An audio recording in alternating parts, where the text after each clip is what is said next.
नमो नमः. माझं नाव अपूर्वा नवनाथ काटे आणि आज मी तुम्हाला संस्कृत साहित्याचा इतिहास या विषयामधल्या महाकाव्यांबद्दल थोडंफार सांगणार आहे. तर सुरुवात करते. संस्कृत साहित्यातील महाकाव्याची परंपरा ही थेट रामायणापर्यंत जाऊन पोचते. यावत स्थास्यन्ति गिरयः सरिश्च महितले तावत रामायण कथा लोकेषु प्रचलिष्यती. म्हणजे काय अर्थात, या भूतलावर जोपर्यंत पर्वत आणि नद्या आहेत तोपर्यंत रामायण राहील असं मानलं जातं. तर अशी ख्याती असलेलं आणि पुरातन कालापासून आज तागायत वंदनीय आणि लोकप्रिय ठरलेले महर्षी वाल्मिकी कृत रामायण हे आद्य महाकाव्य असं समजलं जातं. प्रासादिकता, रसोत्कटता, भावशबलता इत्यादी काव्यगुणांनी परिपूर्ण असलेलं हे आर्ष महाकाव्य म्हणजेच संस्कृत महाकाव्यांचा मेरुमणी होय.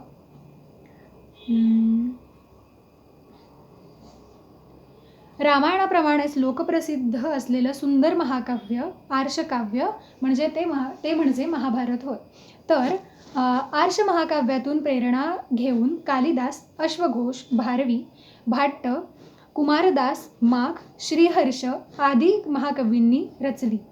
त्यांना विदग्ध महाकाव्ये असं म्हटलं जातं. कुमारसंभवम आणि रघुवंशम ही कवी कालिदासाने केलेली रचना आहे. त्याचप्रमाणे महाकवी अश्वघोषांनी सौंदरनंद आणि बुद्धचरितम या महाकाव्यांची रचना केली. त्याचबरोबर महाकवी भर्तृमेंटने हयग्रीव वध या महाकाव्याची रचना केली. कवी कुलगुरू कालिदास विरचित कुमारसंभवम आणि रघुवंश, महाकवी भारवीचं किरातार्जुनीयम, माघ कवीचं शिशुपालवधम आणि श्रीहर्षाचं नैषधीय चरितम ही पंचमहाकाव्य म्हणून ओळखली जातात. त्याचबरोबर ही महाकाव्य विशेषतः लोकप्रिय ठरलेली आहेत.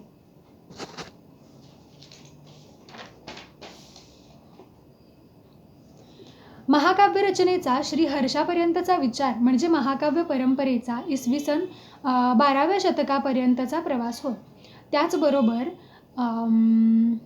इसवी सन 16, 17, 18, 19 आणि 20 या शतकामध्ये सुद्धा अनेक महाकाव्य लिहिली गेली. त्याचबरोबर महाकाव्य रचणे हे प्रतिभावंताच्या अनेक वर्षांच्या कवी तपस्येचं फळ असतं. त्याचबरोबर कथावस्तू, नायक नायिका आणि रस ही त्याची 3 प्रमुख अंगे आहेत. महाकाव्यांची ही 3 प्रमुख अंगे आहेत. त्याचबरोबर एका नायकाचे संपूर्ण चरित्र किंवा अनेक नायकांचे अंशात्मक चरित्र हा कथावस्तूचा एक प्रकार असतो. संपूर्णपणे काल्पनिक किंवा इतिहासाच्या आधारावर बेतलेली पण कविकल्पनेचे ल्यायलेली कथावस्तूही असू शकते. त्या कथावस्तूच्या अनुषंगाने नायक नायिका रेखाटणे, इतर व्यक्तिरेखांचे चित्रण आणि विशिष्ट रसोत्पत्तीकारक काव्य रचना हे महाकाव्याचे स्वरूप आहे. या सर्व सामग्रीची प्रदीर्घ गुंफण म्हणजे महाकाव्य. महाकाव्य कशाला म्हणायचं तर याविषयी अग्निपुराण, काव्यालंकार, काव्यादर्श, सरस्वती कंठाभरण, साहित्य दर्पण इत्यादी ग्रंथांमधून विवेचन केलेलं आहे. त्यामध्ये महाकाव्याची विविध लक्षणे सांगितलेली आहेत. त्या कसोटीवर उतरणारे काव्य म्हणजेच महाकाव्य या संज्ञेस ते पात्र ठरतं. आधुनिक महाकाव्यांचे परिशीलन करताना साहित्यशास्त्रांनी सांगितलेल्या लक्षणांची प्रत्येक महाकाव्यारंभी पुनरुक्ती होऊ नये म्हणून इथे ती लक्षणे सविस्तर देत आहोत. विश्वनाथाच्या साहित्य दर्पण या ग्रंथामध्ये जी लक्षणे दिलेली आहेत त्याबरोबर इतर ग्रंथांमध्ये देखील जवळजवळ त्याच शब्दात महाकाव्याची आणखीन काही लक्षणे सांगितलेली आहेत. तर त्या लक्षणांच्या आधारे महाकाव्याचे विशेष निकष पुढील प्रमाणे सांगता येतात. पहिला आहे, महाकाव्य सर्गबद्ध असावे जेणेकरून कथानक कळण्यासाठी आपल्याला मदत होते.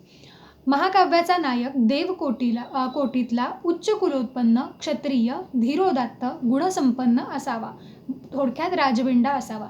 किंवा तिसरा, किंवा एका वंशातील अनेक राजे अथवा कुळातील पुष्कळ लोकांचे वर्णन असावे जसं की रामायणामध्ये आहे तसे. 4, प्रसंगाच्या अनुरोधाने इतर पोषक रस असले तरी शृंगार, वीर किंवा करुण यापैकी एक प्रमुख रस असावा. जसे की अभिज्ञान शाकुंतलामध्ये करुण रस आहे, त्याचबरोबर वीर रससुद्धा आहे आणि शृंगार रसाला सुद्धा त्यांनी महत्त्व दिलेलं आहे. त्याचप्रमाणे कथानक इतिहास प्रसिद्ध असावे किंवा सज्जन व्यक्तीसंबंधी असावे. पुढील महाकाव्यामध्ये चार पुरुषार्थ वर्णविषय असावेत. महाकाव्याच्या आरंभी मंगल किंवा कथावस्तूचा निर्देश असावा, जसं की मंगलाचरण असतं त्याप्रकारे. क्वचित दुष्टांची निंदा व सज्जनांची स्तुती असावी. प्रत्येक सर्ग एकाच वृत्तात रचलेला आणि सर्गाचे शेवटी अन्य वृत्तात रचना असावी. खूप लहान नाहीत आणि खूप मोठेही नाहीत असे 8हून अधिक सर्ग असावेत. क्वचित वेगवेगळी वृत्तेही रचलेली आढळतात.